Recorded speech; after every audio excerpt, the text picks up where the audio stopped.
มมาสัมพุทธัสสะนะโมตัสสะภะคะวะโตอะระหะโตสัมมาสัมพุทธัสสะพุทธังสรณังคัจฉามิธัมมังสรณังคัจฉามิสังฆังสรณังคัจฉามิตุติยัมปิพุทธังสรณังคัจฉามิตุติยัมปิธัมมังสรมิติยัมปิสังฆังสรณังคัจฉามิตติยัมปิพุทธังสรณังคัจฉามิตติยัมปิธัมมังส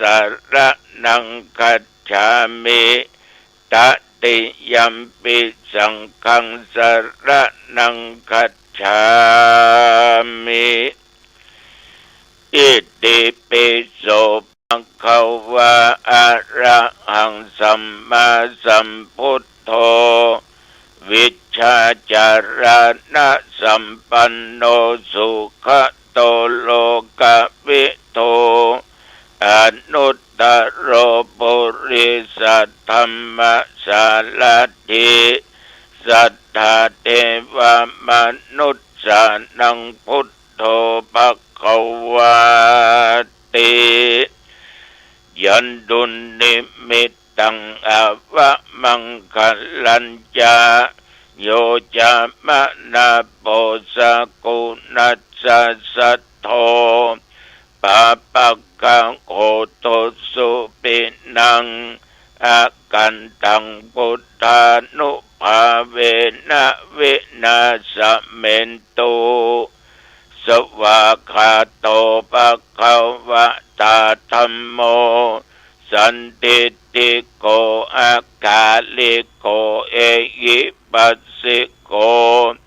โอปานายิโกปัจจัตตังเวทิตาโพวินโยหิติยันตุนิมิตตังอวะมังคลัญจาโยจามะนาโพสกุนัสสะสัทโธปะปะกะโหตุสุปินังอากันตังธัมมานุภาเวนะวินาสเมนตุสุปฏิปันโนภะคะวะโตสาวกสังโฆอุชุปฏิปันโนภะคะวะโตสาวกสังโฆยายาปฏิปันโนภะคะวะโตสาวกสังโฆสามิจิปฏิปันโนภะคะวะโตสาวกสังโฆยะติทังจัตตาริปุริสยุคคานิอัตถะปุริสปุคลาเอสะภะคะวะโตสาวกสังโฆอาหุนายโยปะหุนายโยทักขินายโยอัญชลิกระนิโยอนุตตรังปุญญเขตังโล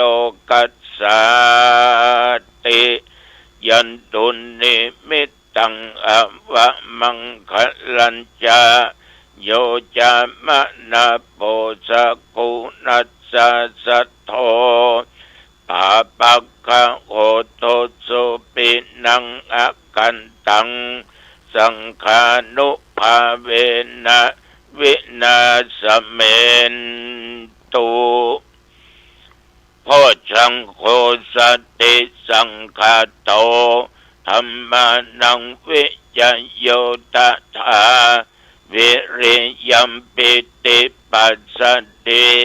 โพชังคาจะตถาปะเรสัมมาทุเปกะโพชังคาสัตเตเตสัพพทัสสินามุนินาสัมมาทัคคาตาภ าวิตาภาอุลิกตาสังวัตตันติอภิญญายะนิพพานายะจะโพธิยาเอเตนะสัจจวัชเชนะโสติเตโหตุสัพพทา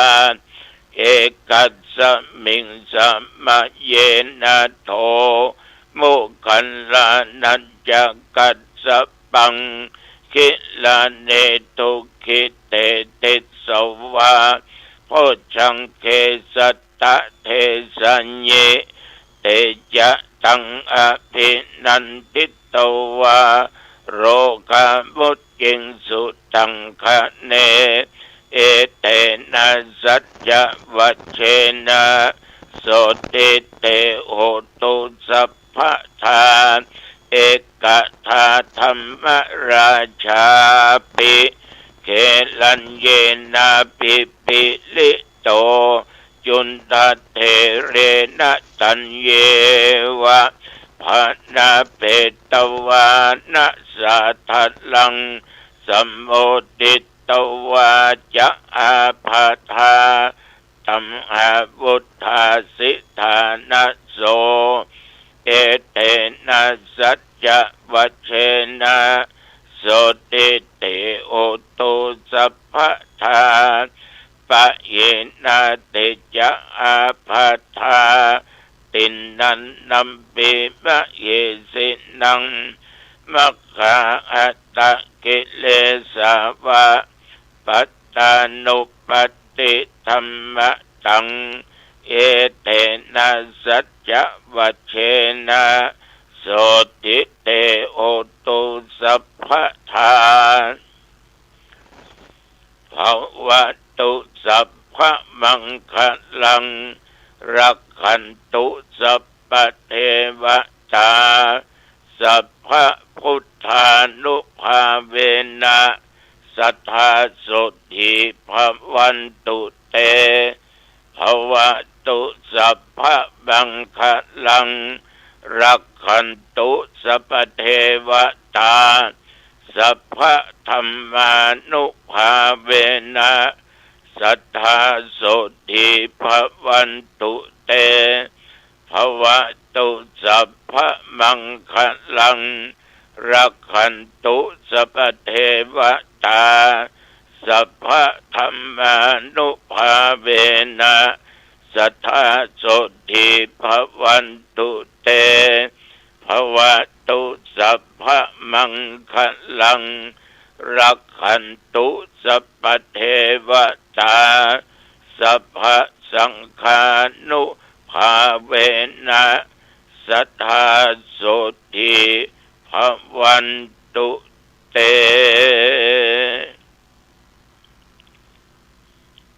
โดยบทพุทธคุณธรรมคุณสังฆคุณบทสาธยายมนต์โพชังคปริตอันศักดิ์สิทธิ์นี้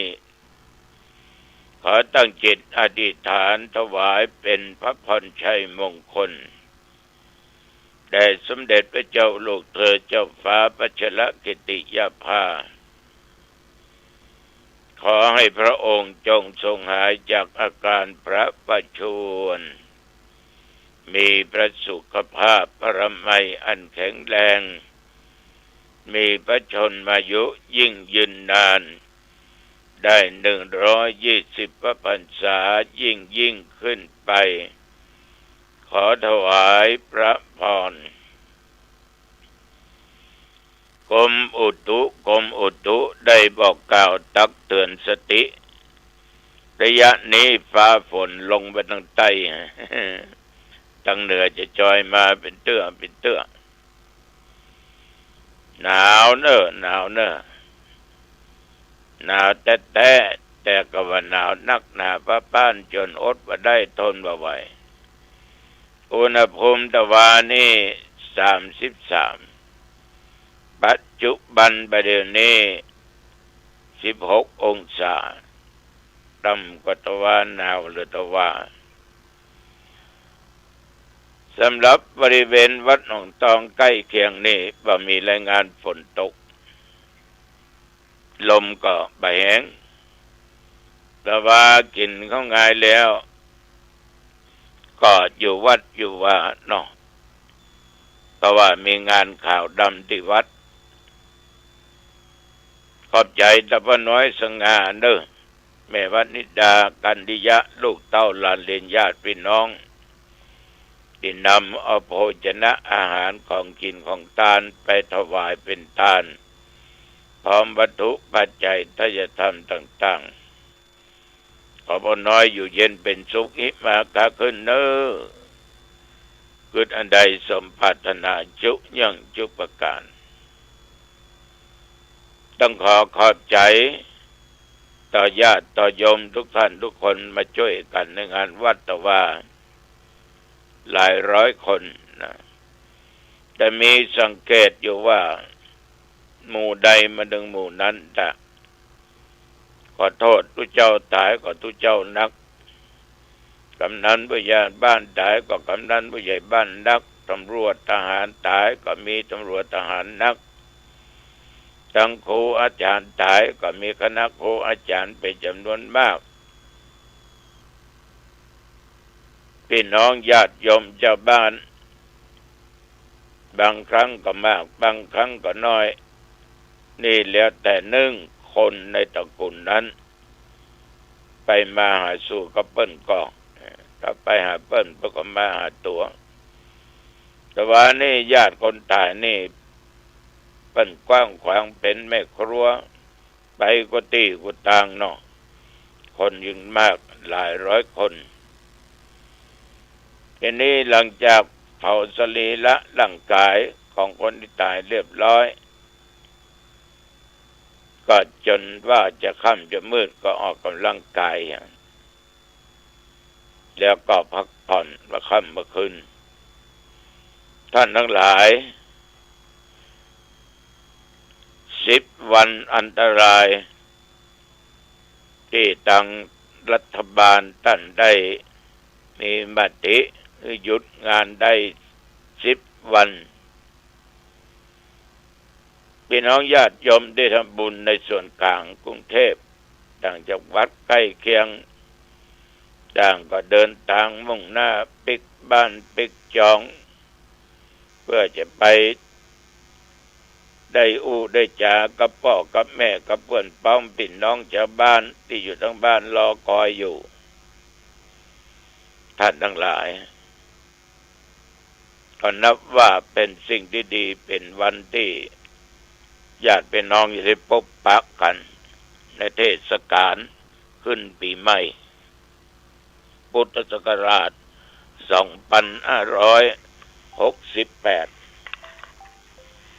แต่ในนี้10 วันอันตรายเนี่ยมันก็น่าคิดอย่างหนึ่งเหมือนกันน่าคิดอย่างใดทีนี้ญาติโยมการเดินทางนั้นก็ทำให้เกิดอุบัติเหตุได้ถ้าบัมมี10 วันมันก็เกิดเหมือนกันแต่นี่เป็นก็ดูสถิติมีอุบัติเหตุเกิดขึ้นทำให้คนเขาตายเนี่ยใน10 วันเนี่ย436 คน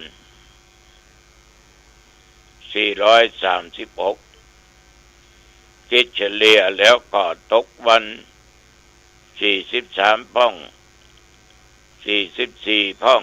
นะที่ตายต่อวันหัวล้างข้างแตกแข้งหักขาหักหน้าปูดตาปูดเจ็บป่วยไป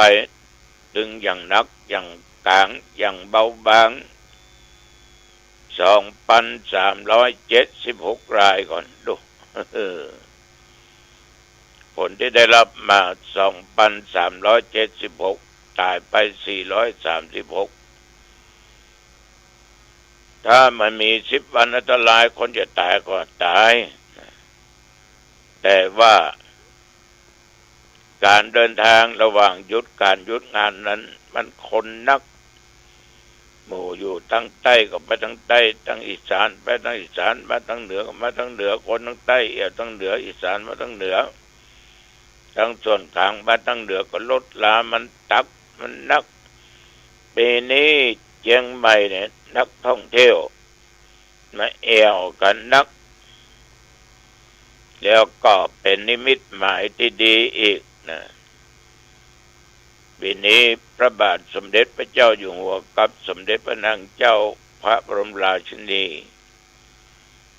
ได้ทรงพระเมตตาเสด็จมาที่วัดเจดีย์หลวงมาบรรจุธาตุได้เสด็จไปที่วัดพระสิงห์วรมหาวิหารพระธาตุนั้นเป็นพระธาตุปีเกิดปีมะลง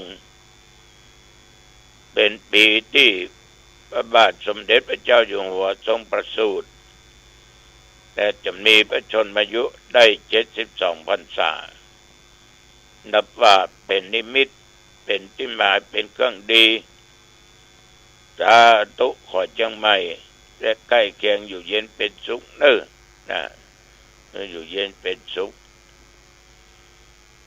ท่านทั้งหลายชีวิตของคนเราทุกคนทุกวันเนี่ย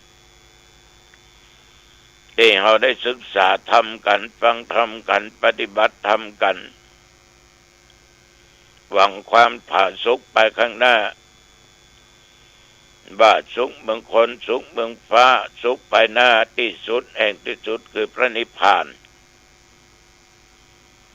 บางคนก็ปรารถนาร่ำรวยมั่งมีเงินทองมีข้าวมีของปรารถนาอยากได้นั้นอยากได้นี้แล้วก็สุดแล้วแต่ว่าเอามาอู้ถึงเรื่องของนิพพานสักหน่อยเนาะว่าออกไม่ออกญาติโยมทั้งหลายเรื่องของพระนิพพานเนี่ยมันเป็นชื่อของความสุขชั้นที่สูงนิพพานนี้ได้มาจากการที่คนปฏิบัติดับกิเลสโดยสิ้นเชิงบ่มีอาสวะมีกิเลสตัวใดหมักหมมดองอยู่ในจิตในใจของคนนั้นเป็นว่าเป็นทางสุดการเวียนว่ายตายเกิดของมนุษย์ทั้งหลายพระนิพพานนี้จะปรากฏขึ้นต่อเมื่ออวิชชาความบหูก็ดีตัณหาความอยากก็ดีอุปทานยึดมั่นก็ดี3 ตัวนี้เป็นตัวสำคัญดับไปอวิชชาตัณหาอุปทานนี่นะมนุษย์ทุกคนเนี่ยญาติโยมว่าเปิ้นว่าตัวเนาะว่าโยมว่าอาตมะย่อมจะถูกอวิชชามาตีตาหือบอดบ่ฮือหูอันใดบาปอันใดบุญตัณหาความอยากมีเหมือนกันหมดว่าตุเจ้าว่าคนบ้านแต่ไผจะมีนักมีน้อยกว่ากันถึงจะดัดจริตทำอย่างนั้นทำอย่างนี้อย่างใดก็ตามเรื่องกิเลสมันจึงมีฉะนั้นว่าวิชชาก็ดีตัณหาก็ดีอุปทานต่างๆเหล่านี้ครอบงำจิตใจของมนุษย์อยู่ตลอดเวลาญาติโยมเมื่อสิ่งเหล่านี้อันเป็นสิ่งมัวหมองเศร้าหมองเนาะมันมาปิดบังตัวปัญญาซึ่งเป็นตัวที่สำคัญที่สุดเป็นตัวที่จะจักใยนำเอากิเลสต่างๆเนี่ยไหลเข้าสู่จิตใจเขาก็ได้ทำให้จิตใจวุ่นวายขุ่นมัวเศร้าตามที่กิเลสต่างๆเข้ามาว่าความโลภความโกรธความหลงกามราคะตัณหาบางครั้งเราสังเกตได้นะ มีความยินดีเพลิดเพลิน บางครั้งก็เศร้าเหงากกงกเมื่อใดที่อวิชชาตัณหาอุปทานเนี่ยมันยังมีอยู่จะเป็นอย่างนั้นแต่ถ้ามันดับไปเมื่อนั้นญาติโยมตัวปัญญาจึงจะเกิดขึ้นวิชาก็จะเกิดขึ้นทำเมื่อจิตใจเนี่ยผ่องใสสะอาดหมดจดสงบนิ่งละเอียดอ่อนปราณีตจิตใจแจ่มใสเบิกบานผิวพรรณวรรณะเปล่งปลั่งฉะนั้นคนที่ดับจากกิเลสดับจากตัณหาต่างๆอย่างใดก็ตามญาติโยมพระนิพพานนี้จะมีลักษณะเป็นอย่างใดหมู่เฮาทั้งหลายนี่เป็นปุถุชนก็จะเพียงแต่การคาดคะเนเอาหรือว่าหูตามที่เพิ่นสอนเพิ่นบอกต่อๆกันมาคนที่จะหูพระนิพพานได้ดีที่สุดก็คือบุคคลผู้บรรลุถึงนิพพานจะหูแจ้งได้โดยตัวเองหรือว่าพระนิพพานเป็นธรรมชั้นที่ประณีตมากยากที่หมู่เฮาทั้งหลายซึ่งหนาไปด้วยกิเลสจะหูได้ง่ายๆเนาะ ดังนั้นพระพุทธเจ้าในญาติโยมตรัสรู้แรกๆใหม่ๆท้อแท้ใจนะในการที่จะประกาศธรรมเพราะว่าคิดหรือดำริว่าธรรมที่พระองค์ได้บรรลุนั้นมันเป็นธรรมที่เรียกว่าสูงหันได้ยากหูตามได้ยากเป็นธรรมอันสงบอันประณีตบ่มีอยู่ในวิสัยของคนธรรมดาได้เป็นธรรมที่ละเอียดละออนและเป็นวิสัยที่เป็นสัจจะจะหูได้ที่ปานนี้เมื่อเพิ่นได้กล่าวไว้อย่างนั้นก็แยกออกเป็น2ประเภทคือ1สัอุปาทิเสสนนิพพาน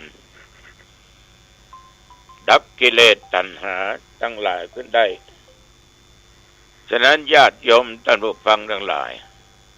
เรื่องนิพพานเป็นเรื่องละเอียดตอนนี้ก็อู้แค่นี้ก่อนดอกเอาก็อู้ต่อวันพรุ่งนี้เอาละวันนี้เวลาก็พอสมควรเด้อญาติโยมเด้ออายุวันโนสุขังพลังพบกันใหม่โอกาสหน้าเจริญพร